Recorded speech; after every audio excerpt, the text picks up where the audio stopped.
Hello hello hello everyone, how you all guys doing today? Welcome back to commerce edu club. I am Pavan Gupta और आज हम consumer protection act जो हमने last time किया था, national commission, state commission और district commission, नहीं देखा तो देख लो, 10 मिनट में मैंने पूरा आंसर कराया था। अभी हम वही चैप्टर का दूसरा पार्ट करने जा रहे हैं जो बच्चे नहीं करके जाते और एग्जाम में हर बार आता है और 4 नंबर का आता है। 4 नंबर का हर बार आता है और बच्चे नहीं करके जाते, तो हम लोग उस पर ध्यान देंगे।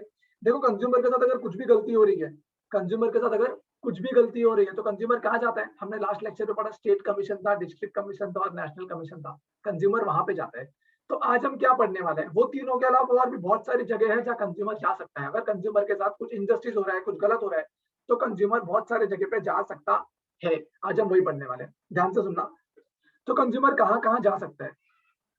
सबसे पहले हो जाएगा लोक अदालत। सबसे पहले मतलब लोक अदालत में जा सकता है। लोक अदालत क्या होता है? देखो, मैं यहाँ पे लिखते जा रहा हूँ, ध्यान से पढ़ना और वही सारे आप पॉइंट्स आपको पढ़ने हैं। सबसे पहले लोक अदालत का एक और नाम है, क्या बोलते हैं उसको? उसको बोलते हैं पीपल्स कोर्ट। क्या बोलते हैं? पीपल, जनता की अदालत। लोक अदालत का एक और नाम है क्या? पीपल्स कोर्ट लिखना है। It is also known as people's court. यहाँ पे क्या होता है? ये ना इफेक्टिव और इकोनॉमिक सिस्टम है।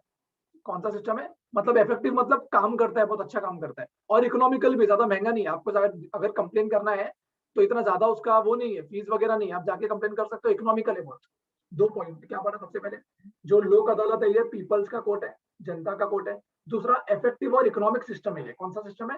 इफेक्टिव और इकोनॉमिक सिस्टम है। आप जाओ तो बहुत अच्छे से वहां पे प्रॉब्लम भी सॉल्व हो जाएगा और ज्यादा खर्चा भी नहीं लगेगा। उसको बोलते हैं इफेक्टिव और इकोनॉमिक सिस्टम। नंबर 3, सर ये कोर्ट में कौन जा सकता है? ये जो लोक अदालत है यहाँ पे कौन जा सकता है? अग्रीव पार्टी जा सकता है। कौन जा सकता है? Aggrieved party. कोई बोलेगा सर अग्रीव पार्टी क्या होता है? तो बताता हूँ तुमको अग्रीव पार्टी क्या होता है। अग्रीव पार्टी मतलब जिसके साथ इनजस्टिस हुआ है ना, जिसके साथ धोखा हुआ है, खाली वो जा सकता है। जिसके साथ इनजस्टिस हुआ है खाली वो जा सकता है। मतलब अगर इनजस्टिस तेरे साथ हुआ है, मैं जा सकता हूँ क्या? नहीं, तेरे को जाना पड़ेगा। तेरे को तेरे लिए खुद के लिए आवाज उठानी पड़ेगी, ठीक है? तो 3 पॉइंट हमने पढ़ा। लोक अदालत पहला क्या है? पीपल्स कोर्ट है। दूसरा, इफेक्टिव एंड इकोनॉमिक सिस्टम है। और तीसरा, अग्रीव पार्टी जो है, जिसके साथ इनजस्टिस हुआ है वो खुद जाएगा अपना प्रॉब्लम लेके, ठीक है? और जब वो अग्रीव पार्टी क्या करेगा? अपना प्रॉब्लम लेके जाएगा और ये प्रॉब्लम को ऑन द स्पॉट डिसीजन लिया जाएगा। ऑन द स्पॉट डिसीजन लिया जाएगा, ठीक है? अब हम लोग यहाँ पे एक बार मैं आपको मार्क भी करा देता हूँ। इधर देखो, इफेक्टिव एंड इकोनॉमिकल सिस्टम, पहला पॉइंट। दूसरा, इसको पीपल कोड भी कहा जाता है, दूसरा पॉइंट। तीसरा, अग्रीव पार्टी जाएगा। कौन सा पार्टी जाएगा? अग्रीव पार्टी जाएगा। जिसके साथ इंजस्टिस हुआ वो खुद जाएगा, उसको बोलते हैं अग्रीव पार्टी। बहुत इंपॉर्टेंट है। अग्रीव पार्टी जाएगा और डिसीजन इमीडिएटली ले लिया जाएगा, on the spot. Decision are taken immediately on the spot. बोलो, ये पॉइंट, ये 4 पॉइंट इसके बहुत इंपॉर्टेंट है। इसका एक और पॉइंट है, लास्ट पॉइंट। ये जो है ना एग्जाम्पल, इसका एग्जाम्पल लिखना। एग्जाम्पल क्या होता है? तो एग्जाम्पल लिखने का इंश्योरेंस कंपनी, बैंक्स, फिर एटसेट्रा करके डाल तो बस हो गया। बस हो गया। ये 4 पॉइंट आपको लिखने हैं, 3-4 नंबर मिल जाएंगे। क्या था लोक अदालत में? सबसे आसान था। 4 पॉइंट में साथ बोलो, पीपल्स कोर्ट है, इफेक्टिव एंड इकोनॉमिक सिस्टम है, अग्रीव पार्टी रहेगी, वो खुद जाएगी और उसका problem on the spot solve हो जाएगा, डिसीजन ऑन द स्पॉट आ जाएगा। Example insurance company, bank, etcetera, ठीक है? तो ये हो गया आपका लोक अदालत। आई होप आपको समझ चुका है लोक अदालत। चलो बढ़िया। अब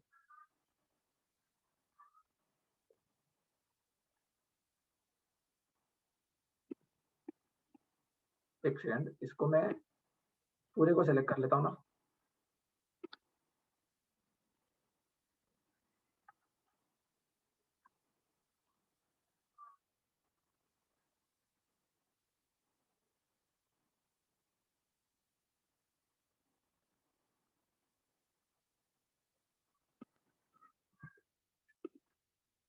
नहीं हो रहा। चलो एनीवेज, ये हो गया आपका लोक अदालत। दूसरा पॉइंट, दूसरा पॉइंट मैं आपको ये सिखाना चाहता हूँ, रिड्रेसल फॉरम। रिड्रेसल फॉरम सिखाना चाहता हूँ। क्या सिखाना चाहता हूँ? Redressal forum. ये ये रिड्रेसल फॉरम क्या होता है? ये हमने क्या पढ़ा? ये हमने पढ़ा लोक अदालत। उसके 4 पॉइंट आयो, आप लिखते जाओगे मेरे साथ साथ तो भी चलेगा, क्योंकि एग्जाम के टाइम पे इतना बड़ा बड़ा थ्योरी कौन पढ़ेगा? 4 पॉइंट पढ़ लोगे तुरंत पता चल जाएगा। हाँ चलो, ये सब है इसमें। दूसरा मैं करा रहा हूँ रिड्रेसल फॉरम। क्या करा रहा हूँ? Redressal forum. रिड्रेसल फॉरम क्या होता है? याद है हमने लास्ट लेक्चर में पढ़ा था? क्या पढ़ा था हमने लास्ट लेक्चर में? लास्ट लेक्चर में हमने पढ़ा था नेशनल कमीशन, स्टेट कमीशन और डिस्ट्रिक्ट कमीशन पढ़ा था ना लास्ट लेक्चर में। उसी की बात कर रहा हूँ। National commission, state commission, district commission, वही होता है रिड्रेसल फॉरम। सर वही होता है तो, अरे क्योंकि वो भी तो एक मीन्स है ना, अब आपके पास अगर कुछ धोखा होगा तो आप जा सकते हो, तो वही तो हम लोग पढ़ रहे हैं। वो एक अलग से आंसर दिया हुआ है, लेकिन इसका ही एक पार्ट है वो भी, तो उसी को बोला जाता है रिड्रेसल फॉरम। ठीक है, मुझे बताओ रिड्रेसल फॉरम ये जो है ये 3 लेवल पे था, स्टेट लेवल, डिस्ट्रिक्ट लेवल और नेशनल लेवल, राइट। ये आपने मेरा पिछला लेक्चर दिया देखा रहेगा तो आपको पता रहेगा। दूसरा पॉइंट क्या था, ये कहाँ पे जाना है, ये डिपेंड किस पे करता है, डिपेंड करता है वैल्यू ऑफ गुड्स पे, डिपेंड करता है वैल्यू ऑफ गुड्स पे। किस पे डिपेंड करता है, याद है वो 1 करोड़ के नीचे, 1 करोड़ से 10 करोड़, तो डिपेंड करता है वैल्यू ऑफ द गुड्स पे कि कितने के गुड्स के साथ आपके साथ फ्रॉड हुआ है। उस पर डिपेंड करता है कि आपको कहाँ जाना है, नेशनल कमीशन, स्टेट कमीशन, के डिस्ट्रिक्ट कमीशन। इसका मेन एम क्या था, इसका मेन एम क्या था, सिंपल, बहुत ही आसान तरीका है जाने का, फटाफट प्रॉब्लम सॉल्व हो जाता है और इनएक्सपेंसिव है। बस ये 3 पॉइंट आपको इसमें याद रखना है। खत्म रेट सर, इतना बड़ा लिखा हुआ लिखने की जरूरत नहीं, 3 पॉइंट में खत्म। देखो ये सिस्टम, पहले बात तो ये सिस्टम डेवलप क्यों हुआ है, कंज्यूमर का डिस्प्यूट, कंज्यूमर का कुछ झगड़ा हो गया है दुकान वाले के साथ, राइट, सेलर के साथ, consumer dispute and redressal forum है ये। रिड्रेसल का मतलब होता है सॉल्व करना, सोल्यूशन। रिड्रेस का मतलब होता है सोल्यूशन। तो कंज्यूमर का डिस्प्यूट और रिड्रेसल के लिए फॉरम बनाया कि कौन से लेवल पे, 3 लेवल पे, state level, national level, district level. कौन से कहाँ पे जाना है ये पता कैसे चलेगा, वैल्यू ऑफ द गुड्स कितना है, वो लास्ट लेक्चर में पढ़ा था, 1 करोड़ से 10 करोड़ या 1 करोड़ से नीचे या 10 करोड़ के ऊपर, तो उस हिसाब से जाना है। और इसका मेन एम क्या है, ये सिंपल, स्पीडी और इनएक्सपेंसिव है, मतलब सिंपल तरीके से फटाफट हो जाता है और बहुत ही आसान तरीके से, इनएक्सपेंसिव तरीके से होता है, खर्चीला बिल्कुल भी नहीं है। तो ये हो गया आपका रिड्रेसल फॉरम। इसमें भी अगर मैं आपको वर्ड्स की मार्किंग कर रहा हूं तो देखो यहीं पे कहीं पे होगा, ये grievances and dispute problem solve करता है डिस्ट्रिक्ट लेवल पे, स्टेट लेवल पे और नेशनल लेवल पे। फिर ये डिपेंड करता है कहाँ पे जाएगा, किस पे डिपेंड करता है, वैल्यू ऑफ द गुड्स पे, वैल्यू ऑफ द गुड्स पे डिपेंड करता है। और ये स्पीडी है, सिंपल है और इनएक्सपेंसिव है। बोलो, ये 3 लेवल पे है, डिस्ट्रिक्ट, स्टेट और नेशनल लेवल। यही सब जो मैंने लिखा है यही यहाँ पे लिखा हुआ है, मैंने आसान तरीके से आपको लिखा दिया है। ठीक है, इतना पूरा पढ़ने की जरूरत नहीं है। अब हम आगे बढ़ेंगे। तीसरा, तीसरा जो मैं कराने जा रहा हूँ वो है अवेयरनेस प्रोग्राम। क्या है अवेयरनेस प्रोग्राम, अवेयरनेस प्रोग्राम क्या होता है, आपको याद है पहले, अभी भी रेडियो पे और टीवी पे एडवर्टाइज आता है, पहले ज्यादा आता था, जागो ग्राहक जागो, याद है आपको, जागो ग्राहक जागो, क्या था वो था अवेयरनेस प्रोग्राम। अवेयरनेस प्रोग्राम था, तो अवेयरनेस प्रोग्राम टीवी और रेडियो के थ्रू कंज्यूमर को अवेयर किया जाता है कि अगर आपके साथ धोखा हुआ है तो आप ये करो, आप ये देखो, पहले आपके साथ धोखा हो ही ना। कंज्यूमर को एजुकेटेड करने का प्रोग्राम कौन करता है, अवेयरनेस। देखो बाकी सब तो ये बता रहे हैं कि अगर आपके साथ धोखा हुआ है तो आप यहाँ पे आ जाओ, लेकिन ये अवेयरनेस क्या है, ये अवेयरनेस बोलता है आपके साथ धोखा हो ही ना, तो इसीलिए वो सोल्यूशन देता है। मतलब वो बोलता है कि आप ये ध्यान रखना, प्रोडक्ट खरीदने में देखना ISI का मार्क है कि नहीं है, और खाने के प्रोडक्ट पे देखना ये वाला है कि नहीं, एक्सपायरी डेट देख के लेना, राइट। तो ये सब क्या अवेयरनेस है। आपको एडवर्टाइज याद होगी, जागो ग्राहक जागो की, आप यहाँ पे एग्जाम्पल दे सकते हो, एग्जाम्पल दे सकते हो, जागो ग्राहक जागो, जागो ग्राहक जागो, GAAJO, GAAJO, जागो, जागो ग्राहक जागो, ये अवेयरनेस प्रोग्राम है। ये अवेयरनेस प्रोग्राम कौन कौन, ये मैं एडवर्टाइज करता हूँ नहीं, ये गवर्नमेंट एडवर्टाइज करती है। कौन, गवर्नमेंट, कौन सी गवर्नमेंट, स्टेट गवर्नमेंट या सेंट्रल गवर्नमेंट। स्टेट गवर्नमेंट ये पब्लिश करती है, क्या जर्नल, या जर्नल आता है, जर्नल एक बुक आती है वो, या तो ये बुकलेट ये करती है, या तो पोस्टर्स वगैरह लगाती है, राइट, सोशल मीडिया पे, बराबर है। और एक 15 मार्च है ना, ये इंटरनेशनल कंज्यूमर राइट डे, याद रखना। इसमें एक चीज याद रखना आंसर में लिखने के लिए, क्या, 15 मार्च और 24 दिसंबर। 15 मार्च क्या है, 15 मार्च क्या है, इंटरनेशनल कंज्यूमर राइट डे, और 24 दिसंबर क्या है, नेशनल कंज्यूमर डे। ये याद रखना, ये शायद लोग ना लिखे, आप लिख के आना, क्योंकि लोग ये आंसर पढ़ते ही नहीं, हम पढ़ रहे हैं। ठीक है, अवेयरनेस प्रोग्राम आने का चांसेस नहीं है। इसमें 2-3 चीज इंपॉर्टेंट है, एक है लोक अदालत, एक है रिट्रेसल फॉरम, नेशनल स्टेट है, वो अलग से आंसर भी आ सकता है या यहाँ पे भी आ सकता है, या तो फिर तीसरा मुझे जो लगता है वो है PIL, जनहित याचिका। ये हम लोग करेंगे बाद में। समझ में आ रहा है कि नहीं समझ में, अवेयरनेस प्रोग्राम मतलब जो कंज्यूमर एडवर्टाइज देती है, सॉरी जो गवर्नमेंट एडवर्टाइज देती है, तो इसमें क्या लिखना है सर वो भी बता दो, इधर देखो। अभी हम कर रहे हैं अवेयरनेस प्रोग्राम, अभी हम कर रहे हैं अवेयरनेस प्रोग्राम। तो सर अवेयरनेस प्रोग्राम में क्या क्या लिखना है बताता हूँ, एक सेकंड रुक जाओ। ये देखो, सबसे पहले इसमें लिखना है कि भाई सेंट्रल गवर्नमेंट या तो स्टेट गवर्नमेंट क्या करती है, पब्लिश करती है, या तो न्यूज़पेपर, या तो जर्नल, या तो मैगजीन, राइट। फिर दूसरा ऑडियो वीडियो, ऑडियो वीडियो मतलब जो टीवी वगैरह पे आता है ना एडवर्टाइजमेंट, वो। और तीसरा क्या है, तीसरा ये लिखना है 15 मार्च को क्या बोलते हैं और 24 दिसंबर को क्या बोलते हैं, ठीक है। और चौथा पॉइंट आपको लिखना था, आप लिख सकते हो सोशल मीडिया पे भी बहुत सारी एडवर्टाइजमेंट चलती है। ये 4 पॉइंट आपको याद रखना है। ये मैं हाईलाइट वर्ड लिखा रहा हूँ, आपको पूरा पैराग्राफ पढ़ने की जरूरत है, जितना मैं लिख रहा हूँ आप इतना आपके दिमाग में, तो आप आपके एग्जाम में आप अच्छे से लिख पाओगे, क्योंकि लोग ये आंसर भूल जाते हैं। बोलो समझ में आ रहा है कि नहीं समझ में आ रहा है। 3 चीज पढ़ी, सबसे पहला मेरे साथ बोलोगे तो अब भी याद हो जाएगा। सबसे पहला लोक अदालत, लोक अदालत को पीपल्स कोर्ट बोला जाता है। दूसरा इफेक्टिव एंड इकोनॉमिक सिस्टम है। अग्रीव पार्टी मतलब जिसके साथ इंजस्टिस हुआ, उसको कुछ प्रॉब्लम होगा तो वो जाएगा लोक अदालत में और ऑन द स्पॉट उसका प्रॉब्लम सॉल्व हो जाएगा, डिसीजन दे दिया जाएगा। एग्जांपल क्या, इंश्योरेंस कंपनी, बैंक एटसेट्रा। दूसरा redressal forum, redressal forum state level, national level, district level. और ये कैसे डिसाइड होता है कहाँ पे जाना है, वैल्यू ऑफ द गुड्स के ऊपर, वो लास्ट लेक्चर में अपन ने ऑलरेडी कर दिया है। और ये सिंपल, स्पीडी और इनएक्सपेंसिव है। तीसरा अवेयरनेस प्रोग्राम, अवेयरनेस प्रोग्राम क्या है, ये नहीं बोल रहे कहाँ पे जाना है, ये बोल रहा है कंज्यूमर अवेयर रहो। अवेयरनेस प्रोग्राम जो गवर्नमेंट चलाती है, पब्लिश करती है न्यूज़पेपर, मीडिया, मैगजीन, ब्रोशर, वो सब में, ठीक है। दूसरा सोशल मीडिया में भी करती है। तीसरा अलग से डे बनाया गया है भाई, 15 मार्च और 24 दिसंबर, ठीक है। डे वगैरह क्यों बनाते, ताकि लोगों को याद रहे, लोग एक्नॉलेज करें कि हाँ हमारा भी हक है, कंज्यूमर को पता चले अपना राइट है, ठीक है। तो ये हो गया आपका 3 इंपॉर्टेंट चीज जो हमने करी, लोक अदालत, रेड्रेसल फॉरम और अवेयरनेस प्रोग्राम। इसके बाद जो अगली चीज मुझे करानी है वो है,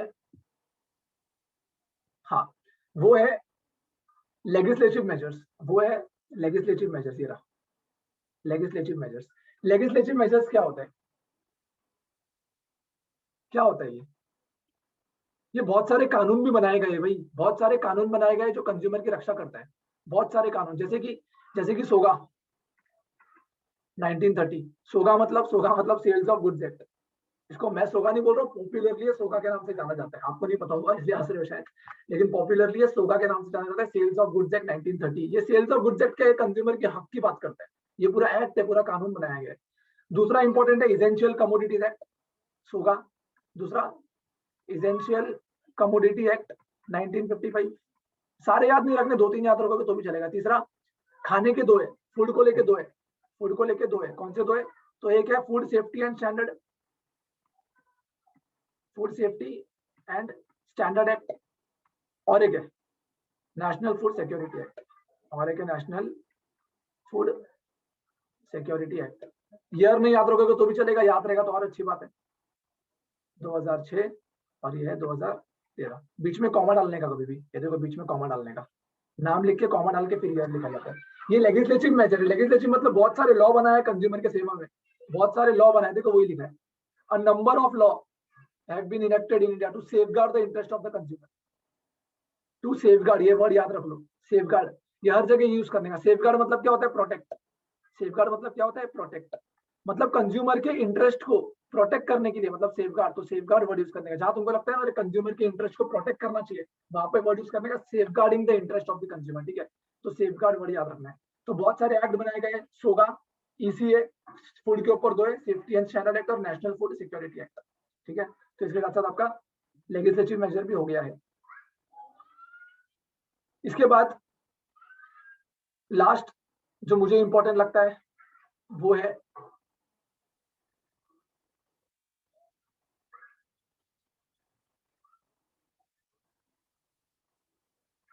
हाँ, तो जो मुझे इंपॉर्टेंट लगता है वो है जनहित याचिका। जनहित याचिका आए, मैं ये अब कर रहा हूँ जरा अभी। आए अब आपने लिख लिया है, नहीं लिखा है तो रिवाइंड करो, स्क्रीनशॉट ले लो और मार्क कर लेना अपने बुक में, ठीक है। अभी हम लोग थोड़ा जनहित याचिका करेंगे, क्योंकि मुझे लगता है एग्जाम के लिए इंपॉर्टेंट है, इसलिए करना चाहिए।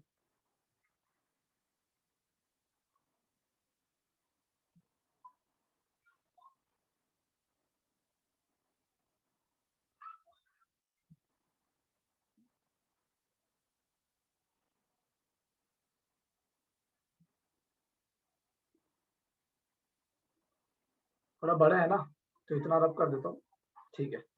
चलो ध्यान दोगे,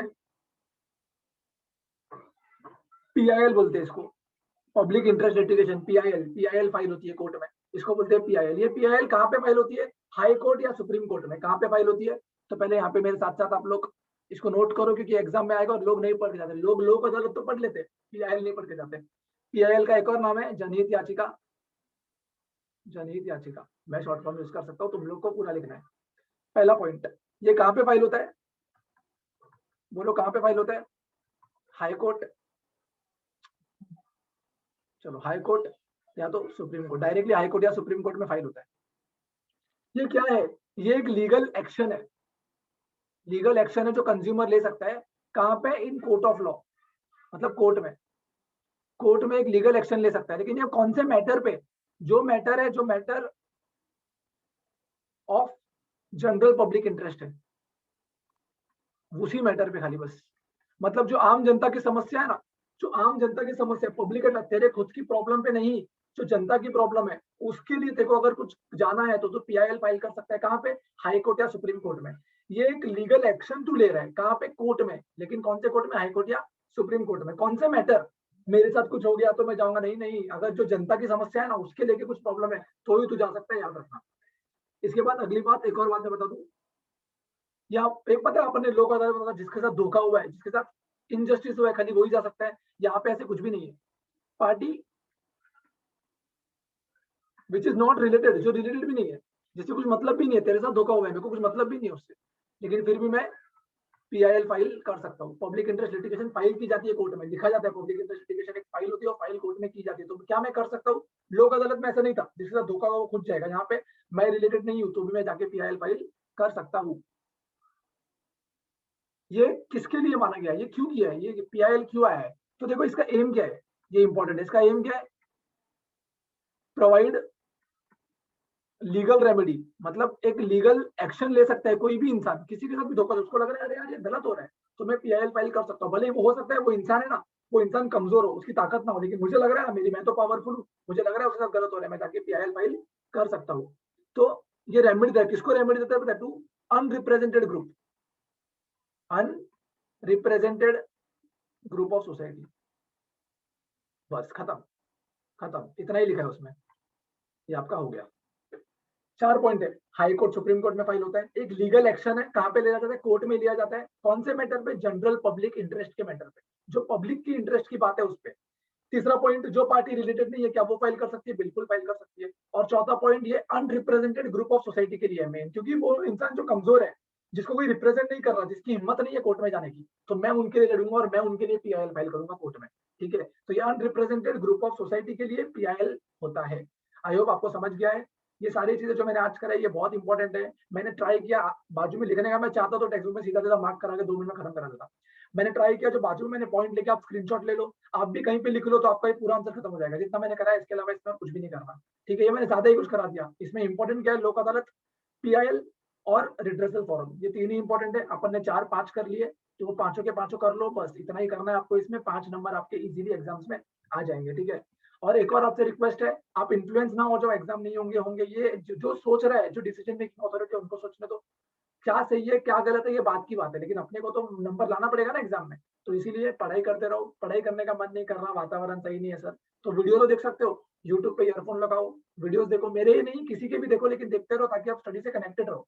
पढ़ाई छोड़ मत दो, पढ़ाई करो, एग्जाम हो या ना हो, पढ़ाई तो करनी है। ठीक है, आई होप आपको लेक्चर अच्छा लगा। अच्छा लगा तो अगेन वो जो बोलते हैं कि सब्सक्राइब कर देना चैनल, शेयर कर देना वीडियोस को अपने सारे फ्रेंड्स के साथ, और डेली के मैंने प्रॉमिस की एक वीडियो जाएंगे जो आपकी हेल्प करेंगे। ठीक है, तो सब्सक्राइब करो ताकि आपको नोटिफिकेशन आए, और जल्दी मैं लाइव आने का भी ट्राई करूंगा, सो दैट हमारी कम्युनिकेशन हो पाए और आपके डाउट्स तुरंत सॉल्व हो जाए। ठीक है, बाय बाय, टेक केयर।